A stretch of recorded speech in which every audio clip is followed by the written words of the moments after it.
Assalamu alaikum. As you guys all know, Real Madrid has had a season that's been filled with sadness, disappointment, upsetting. Any type of negative word applies to Real Madrid's season, if I'm being completely honest. The only thing that maybe went well for Real Madrid is the fact that we reached the quarterfinals of the Club World Cup. We won those 2 trophies.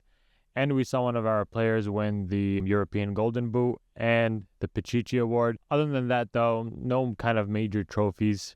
And we haven't got a sense of winning, the same sense and the same feeling as the 23-24 season. And speaking about what went wrong and speaking about possibly what went right for Real Madrid, can have different opinions, but I feel like how I'm going to categorize these failures or what led to Real Madrid's downfall this season is kind of agreed upon within the whole entire fan base or the community and possibly even the football world. Let me know if you guys agree with these things that I'm about to say, the reason why Real Madrid has had a bad season, and let me know which one you agree with and you disagree with, and we could kind of chat it out in the comments. So, as we all know, the 24-25 season, majority of it was under Carlo Ancelotti, right? The same man that won us multiple titles and multiple UCLs. And something that I wanted to speak about was his decision in the way he was formatting the team, right? So besides the injuries, right, that's kind of one of our downfalls, especially with Carvajal being out, and he's a really important player at that right back position. I felt like Carlo Ancelotti's decision-making and the tactics and who to start and who to bench wasn't really the best in my opinion, because if you look at his formations, most of the time he would play a 4-3-3 or a 4-2-3-1, or he would switch to 4-3-1-2. However, with Mbappe's arrival, I feel like this whole season, the way Carlo Ancelotti was doing things, I felt like he was giving the players more freedom instead of giving them more like a tactic and more of a system in a way. So it kind of explains why, for example, Rodrigo would start over Arda Güler, right? And I have no problems, but what I had a problem with is Arda Güler being on the bench, because as we all know, Arda Güler, especially under Xabi Alonso, we saw how incredible he is, and the fact that this entire season he barely had any playing time, and him and Endrick, I spoke about it in the last couple of videos. I feel like Carlo Ancelotti was just sticking to the mindset of whoever has been in the club longest is the starter. And that's not the right way. Whether you are Vini, whether you're Mbappé, Bellingham, if a player is a better starter than another player, you know who to start. And that's with any manager. It doesn't matter if this player has this much star power, and it doesn't matter if this player is barely known in the club. If the player is important for the team, then it is very important to put him in the starting 11. And the fact that Carlo Ancelotti gave the players more freedom to do what they want and gave them kind of excuses, right? So, as we all know, whenever Real Madrid would lose, Carlo Ancelotti would kind of just say, we have to suffer. We have to suffer. Suffer was kind of his favorite word. And he would say that over and over again, giving them the excuse. And speaking about the tactics and the formations, also the way they would press was inconsistent, right? So, for example, as we all know, Vini and Mbappé would barely press, and also, going back to Carlo Ancelotti, he would also back them up and say that, I want them up front. Yeah, everybody wants their strikers up front, right? But who is going to say and tell them don't play defense? No. Any top team, especially in the last decade, I feel like that's an old mindset, but especially in the last decade, maybe even 2 decades, every single player in the team was pressing. There was nobody that is not pressing or doing a roll off the ball, right? So anybody who's playing that forward position on and off the ball has to do something, no matter what it is. So when you look at Vini Jr. and Mbappé this entire season kind of forcing themselves to go push, right? You could tell by their body language, right? I'm sure everybody saw how Dembele would kind of wait for the goalie to pass the ball and then he's ready to press. That's the mentality that Real Madrid's forwards, Mbappé and Vini, didn't have. I don't want to mention Rodrigo because you see him being that key support player. For him, the reason why I love him and the reason why I don't want to let him go is because for him, it doesn't matter if he scores or if he assists. If the team wins, he's happy. That's the energy he gives to us, right? But then I'm not sure if we could say the same for Vini. I'm not sure if we could say the same for Mbappé, because for them, what matters the most is getting the ball and trying to score. We've seen a lot of selfish moments. We've seen a lot of times where they were uncoordinated, right? And there was a moment even where Vini was injured and then Rodrigo had to step in.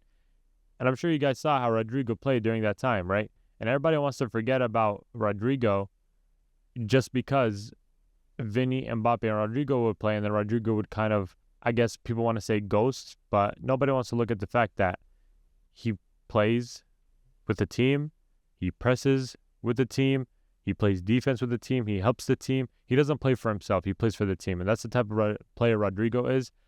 And Ancelotti did the right thing of not benching Rodrigo, but he did the worst thing in benching Arda and not starting him. I feel like that's where the downfall began, is where Ancelotti saw that, hey, last season the team did good without Arda, without Endrick, so we're going to keep the same thing, but we're just going to put Mbappe up in that striker role, and that is not the way. You know, Real Madrid were champions of the world, and everybody studied Real Madrid. Everybody wants to beat Real Madrid. The whole focus is Real Madrid, right? Not to sound like cocky or anything, but that is the truth.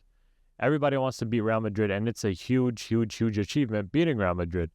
And just because something worked last season doesn't mean it's going to work this season. And what's scaring me, if I'm being completely honest, is that Hansi Flick is a coach that I feel like he's not going to do the same thing last season. There was a lot of failures and whatever. However, they had a dominant season. But I feel like Flick is not going to just rest easy. I feel like there's going to be more work for them to do. And speaking about it, by the time we're recording this video, their preseason training already started. So that's something that Real Madrid did bad in, and I feel like Ancelotti kind of slacked off this season, if I'm being completely honest. Real Madrid had the best front three players in the world: Mbappé, Bellingham, and Vinicius Jr. But as we all know, it did not work. The problem wasn't talent. It was structure. Madrid went from a solid, balanced team to just a disaster. And Ancelotti, he kept changing formations. One week it would be 4-2-3-1, and then the next week, 4-3-1-2. There was no proper identity for this team. As we all know, Kroos retired. Modric, he was on his last leg. Suddenly, the midfield that ran Europe was gone. And instead of rebuilding that midfield, Madrid focused on their attack. The team last season couldn't press, the defense was exposed, and you also have midfielders playing as fullbacks. The best way to describe it is that Real Madrid became a group of individuals and not a team. And as we all know, when that happens, you get outclassed. We saw that PSG lost 4-0. That wasn't just a bad game. That was literally the season story. Beautiful names, but no chemistry. Madrid didn't lose because they lacked stars. They lost because they had no system to hold these stars together. And that was a huge problem for Real Madrid this season.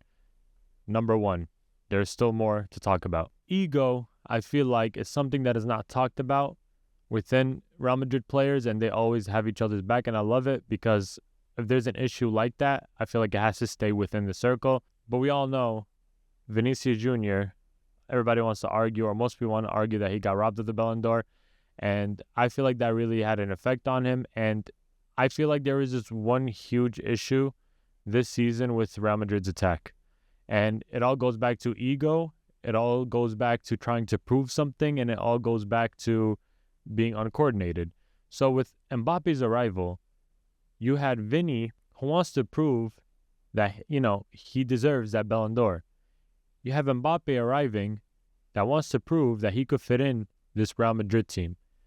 And everybody knows the forwards in any team, you look for goals and assists. And that is something that both Mbappé and Vinicius Jr. want. And having that ego, or having that mindset between these two players, showed you moments of selfishness and showed you moments of playing for yourself and not playing for the team. And I am not saying that this is Vinicius' fault. I am not saying this is Mbappe's fault. But the issue is not a playing style. The issue is your mindset, which matters the most. If you look at this Barcelona team, we know that Rafinha is the one scoring everything. We knew that. Last season it was Rafinha, right? However, was the ball all the time playing through Rafinha? Was the ball always playing through Lewandowski? Was it always being played through Lamine Yamal, Pedri? There's no direct answer for that, because everybody, whoever was those attackers, whoever was there, we all know that they all equally have an opportunity to score. If it's not Yamal, it's Rafinha. If it's not Rafinha, it's Lewandowski. And guess what? If it's not those front three, it's Pedri. And that's something that Real Madrid didn't have at all. They didn't really have that at all. Our scorers, we know, is Mbappé, Vinicius, maybe Rodrigo, and Bellingham. It's most of the time these four. Other than that, you have Tchouaméni taking long shots because there's no open plays. You have Valverde. We rely on him for the crazy shots. And by the way, I love Valverde. But how many times have we seen Modric score? How many times have we seen the ball being played through one of the fullbacks, right? You barely saw those moments in Real Madrid. And that is one of their downfalls, is that we just relied on those players like Vini and Mbappé to get our goals and get our assists, right? However, then you forget about all the other players around you, and there is no proper structure. If Ancelotti is only relying on Vinicius and Mbappé to do those attacks, what about those other players? You can't just have them playing defense, because if you notice, all the teams in Europe, they all come back and play defense. It's not just those four in the back, center backs, and the midfield and the forwards are going to stay up there. No, I feel like that's what Madrid were doing.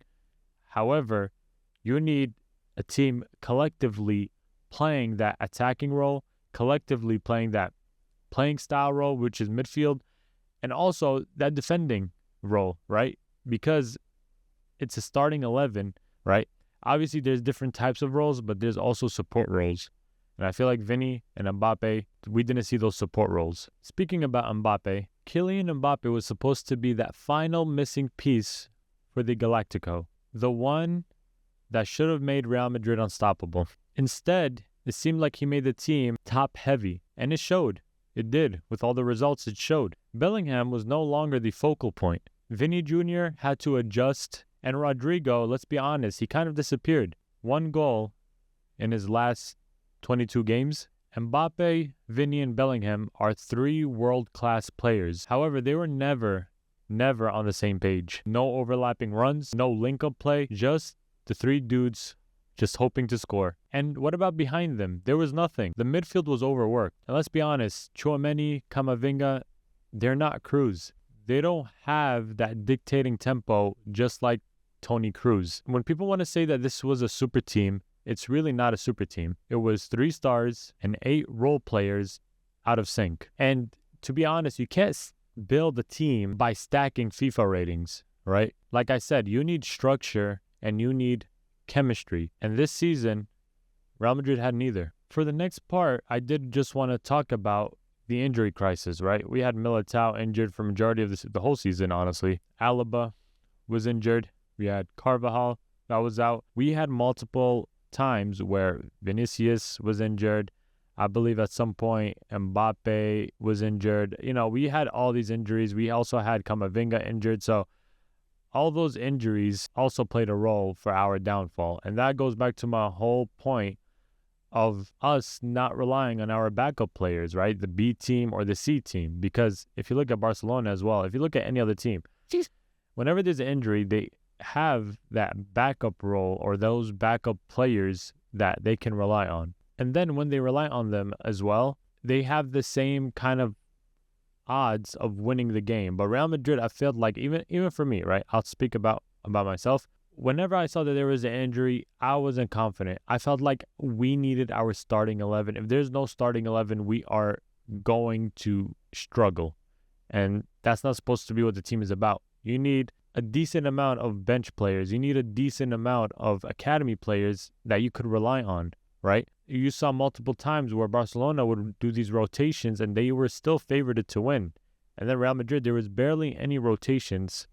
And did we kind of had the confidence to win? We barely had the confidence to win with our starting 11. So injury also played a role, and that goes back to you have to rely on A team, B team, and C team for rotations and avoid injuries, and to build also confidence for those players who are going to play for the team in the future. So I could dedicate a whole video to how to make this Real Madrid season better again, how to bring them back. I'm not, like I said, I'm not a coach or anything, but something that I would want to see this Real Madrid team do, especially under Xabi Alonso, are just three things. Three things I want them to do. You have to rebuild that midfield control, right? I know we have Arda Güler. However, we can't purely rely on Arda Güler, just like how we completely relied on Toni Kroos. You also need to sign a playmaker, right? If you don't want to sign Perez, go to the academy and look for a playmaker, you know? You see Barcelona bring up Lamine Yamal, a world-class teenager who is, one of the top favorites to win the Ballon d'Or. You do have to take your chances. You really do. If you're not going to sign, then take your chances with these academy players. You can't rely on these players to do something or to try to fit in that missing piece, and that's not even their playing style. Camavinga, Tchouaméni, they're not Toni Kroos. The closest one we have right now with Modric's departure is Arda Güler. So we need to rebuild that midfield control. You also need to reinforce that defensive depth because I feel like, yes, we have Dean Huijsen. Yes, we have Trent. We have Rudiger, Asensio, and the left back we just signed, Carreras, I believe, from Benfica. It's very important for Real Madrid to also have backup defenders. We lost Militao and Alaba, and we completely relied on Rudiger. And we took the chance with Asensio, which was really good because he's a really, he's a star now. It's really important to have a defensive lineup that we need as a backup as well. Like I said, if you're not going to sign Perez, trust in your academy players. Don't play players out of their position, right? We saw multiple times Tchouaméni prefer the midfield. However, he was forced to play the center back role. And we did suffer with him playing that center back role for multiple times. For example, the right back, right, is set now. We have Trent and we have Carvajal, who's most likely going to come off the bench, or maybe with Xabi Alonso being the manager, they could rotate. If Trent needs rest, Carvajal would be the one starting in a couple of games, vice versa, right? Left back, we have Fran Garcia, Mendy, and Carreras. I think I'm pronouncing his name right. So they could also rotate. Center back, we have Rudiger, which most likely is going to start. We have Militao, who possibly will start as well. We have Dean Huijsen, who could also start as well. We have Asensio. So that's set, but remember, injuries, and resting, and rotation to avoid these injuries. The most important thing for me is tactics and the balance between star power. If you have Vinicius, Mbappé, Rodrigo, and Bellingham playing and having the same objective in a game, that is never going to work. And what I mean by that is if you look back in Ronaldo days and look back when Benzema was just in the team, the ball was being played through them, not through all three of them. There had to be one person to be that focus, right? Going back to my Barcelona point, the main focus was Rafinha. If it wasn't Rafinha, then it's Lewandowski. If it's not Lewandowski, Lamine Yamal. If it's not that, we got Pedri. We got this. That's what Real Madrid. That's what they have to do, right? If it wasn't Ronaldo, we had Bale. If it wasn't Bale, it was Benzema. If it wasn't Benzema, you had the midfield with Kroos. If it wasn't Kroos, you had even Marcelo scoring. So you need that. That's what I mean. The balance between star power. You need to have Bellingham to have that role, Vini to have that role, Mbappé to have that role, Rodrigo to have that role. If it's not them four, you could have Arda to do the scoring. You need that structural balance in order to win. It cannot be relied on just one player, two players, three players. It has to be all the starting 10, right? Besides the goalie. And here's the truth to Real Madrid's downfall, and I'll end it with this. No one in Real Madrid wants to admit the board messed this up. They spent years chasing Mbappé, and I'm not going to lie, all the Real Madrid fans wanted Mbappé. However, when they finally got Mbappé, they forgot about the rest of the squad. For example, no new right back. We played Vasquez. No Kroos replacement. We didn't even have backup center back. Even after 2 ACLs, we had all that hype for Mbappé. And yeah, I also loved Mbappé and wanted Mbappé, and I was hyping it up as well. but nobody had a thought on how he'd fit. And also when I read the comments, and also myself, I would be saying this all the time. People were saying that it wasn't necessary. Madrid didn't need firepower, but they did need foundation. That's something that every team needs. And Real Madrid didn't need a foundation. This season wasn't a fluke. Honestly, to me, it was like a result of obsession. It's like this top-heavy squad with these little holes and patches that no one patched. And in my opinion, I don't think Mbappé ruined Madrid. I don't think that Mbappé did that. I don't think Vinicius ruined Madrid. I don't think that either. But the way the board built the team, right, even the mindset around Mbappé, that's what ruined Madrid last season. And that is the truth. So it's very important to make sure that this team finds a solution before this season. Or else I feel like there's going to be a lot of changes. I saw that Perez puts his full trust in Xabi Alonso and he can do what he wants. We just have to wait and see what's going to happen this season. But I know that Xabi Alonso is a smart man and I think he is going to go back to the drawing board. And I feel like if the players are on board, no jinxing, everything will go well. Let me know what you guys think. If there's anybody watching, leave it in the comments below and I'll be responding. And make sure you go follow on TikTok, Instagram, and also I created threads to watch all the clips. And until then, Assalamu alaikum.